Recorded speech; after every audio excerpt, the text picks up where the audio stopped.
First, when he said, I'm the greatest rapper alive since my favorite rapper banned me from Shade 45 or whatever he said, right? Like I'm trying to hinder his career, so I don't give a f about your career. 38 million views in 24 hours. That's not just a record. That's the digital equivalent of watching someone's career end in real time. We're talking about Eminem's Killshot, the response track that didn't just break YouTube records, but effectively ended Machine Gun Kelly's rap career forever. But here's what makes this even more insane. From Marshall Mathers, this was just another Tuesday. But before we dive into Eminem's world-shaking responses, let's set the stage. Eminem, born Marshall Bruce Mathers III, is one of the most influential rappers of all time. Rising from Detroit's battle rap circuits, Eminem broke barriers in the late 1990s and early 2000s with his relentless lyricism, controversial themes, and storytelling skills. He became the first white artist to dominate the predominantly black genre of hip-hop, and did so not by commercial gimmicks, but through battle-tested skill and a fearless willingness to confront every critic, rival, and taboo imaginable. His albums, like the Slim Shady LP, the Marshall Mathers LP, and the Eminem Show, have sold millions worldwide. He's won countless awards, including multiple Grammys and an Oscar for Lose Yourself. But more than the numbers, Eminem is known for his razor-sharp pen, ability to bend words, and penchant for going after anyone who challenges him. In hip-hop, respect is earned through not just talent, but competition. And Eminem has built a reputation as one of the most feared battle rappers in history. That reputation matters because for over 2 decades, Eminem hasn't just played the game. He's often set the rules about what happens when you call him out. He's a rapper whose responses in a feud can genuinely shift someone else's career, sometimes for good. You know what question has haunted hip-hop for over 20 years? Why do artists keep challenging Eminem when the results are always the same? It's like watching people voluntarily walk into a wood chipper. From platinum rappers to pop superstars to industry executives, we've watched career after career get systematically dismantled by one man with a microphone and unlimited patience for revenge. Today, we're diving deep into the science behind Eminem's career-ending responses. How does one verse silence critics forever? What makes his methods so uniquely devastating? And why, after watching countless careers burn, do people still think they can take on hip-hop's final boss and win? Here's what separates Eminem from every other battle rapper on the planet. While most artists throw punches, Marshall performs autopsies. He doesn't just attack. He studies his target like a serial killer, finds their deepest insecurities, then delivers responses so precisely brutal that his opponents often disappear entirely from the conversation. Let's start with the most recent example that had the entire internet talking. Machine Gun Kelly thought he was ready. For years, he'd been throwing subliminal shots at Eminem, building courage, waiting for his moment. The 2012 tweet about Haley being hot as F got him banned from Shade 45, the Tech 9 track, where he threw indirect shots. MGK was playing a dangerous game, and he knew it. When Eminem finally acknowledged his existence on Kamikaze's Not Alike, MGK saw his opportunity. He dropped Rap Devil, and honestly, it was pretty good. Or we can get gully, I'll size up your body and put some white chalk around it. Hello, Marshall, my name's Colson. You should go back to recovery. Hard-hitting beat, solid bars, personal attacks. It got millions of views, respect from hip-hop heads, even had some thinking MGK might actually have a shot. But Machine Gun Kelly made one fatal miscalculation. He forgot he was dealing with someone who'd been perfecting the art of lyrical assassination since Detroit battle circuits in the 1990s. 9 days later, Eminem released Killshot. What happened next wasn't just a response. It was a public execution disguised as a rap song.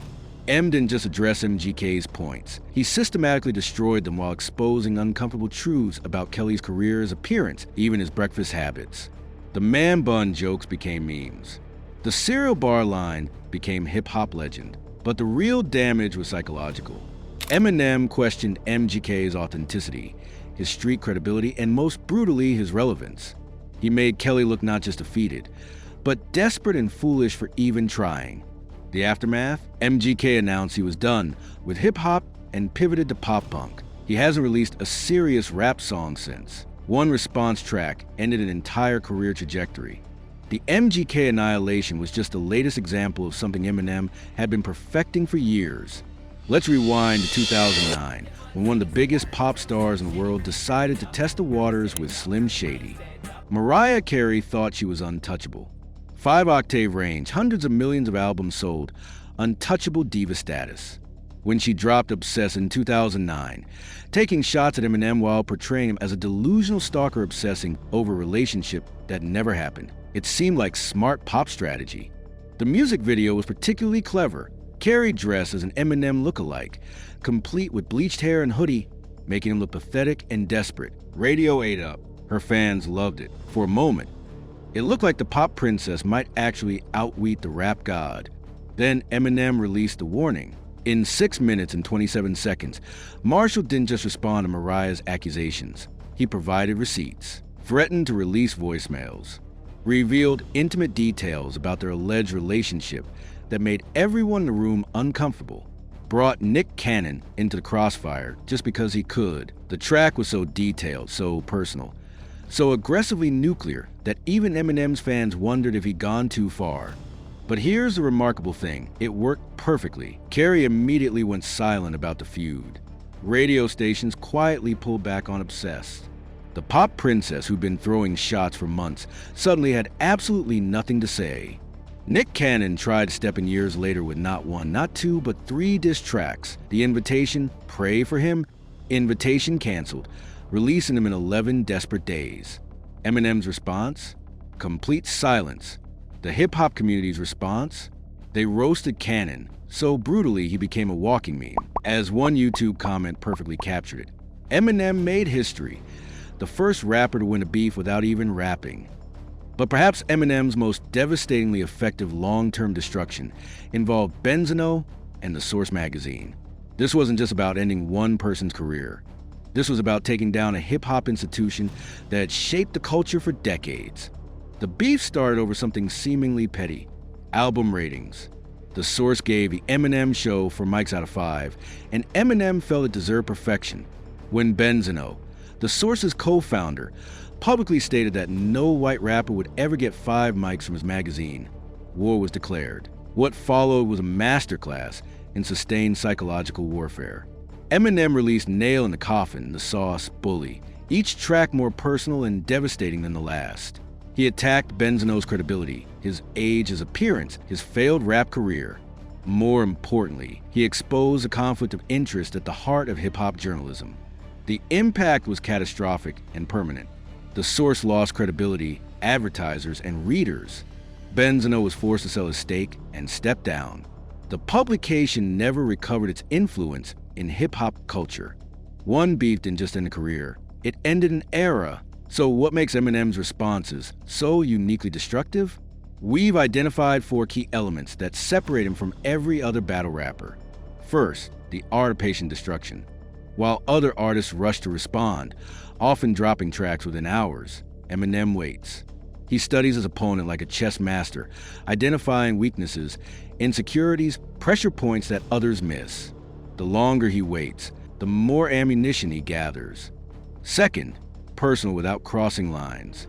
M attacks aspects of his targets they can't easily defend: their appearance, career decisions, public personas, while staying just inside the boundaries of what's legally and culturally acceptable.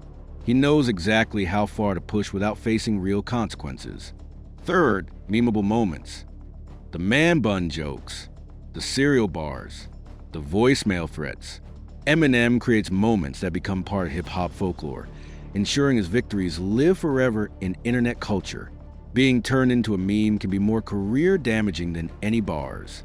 Fourth, knowing when to stop.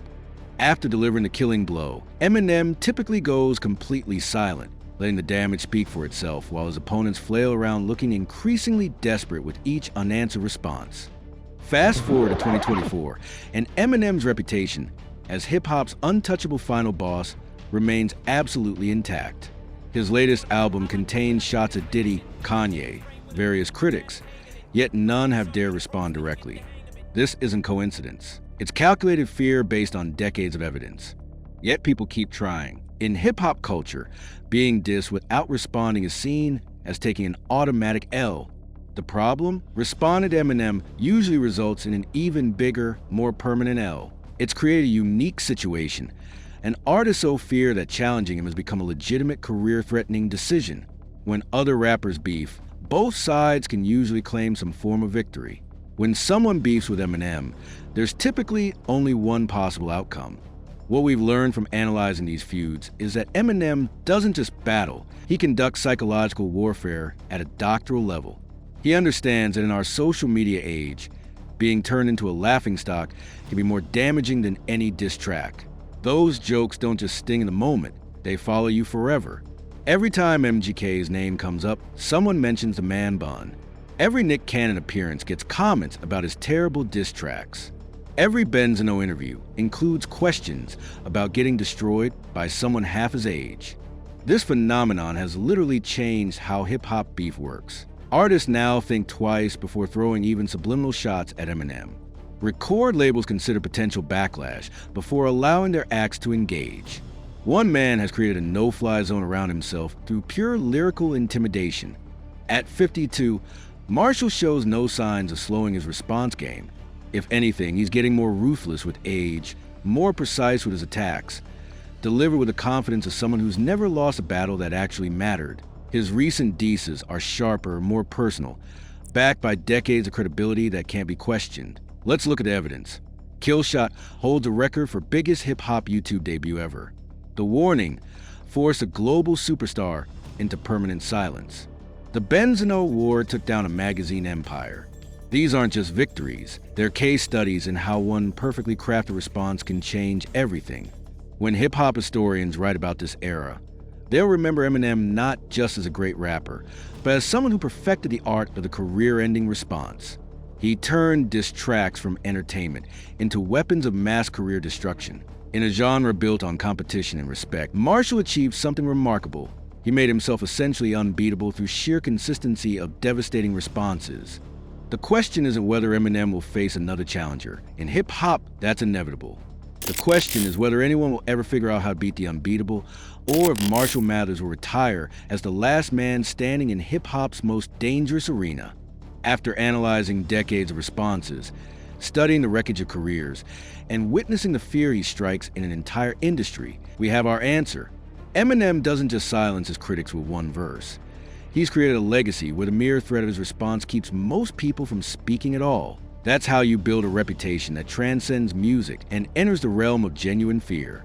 If you found this breakdown of hip-hop's most dangerous response artist fascinating, subscribe for more deep dives into the stories behind the bars. We analyze hip-hop's biggest moments, hidden beefs, and career-defining tracks every single week, because understanding the culture makes the music even better.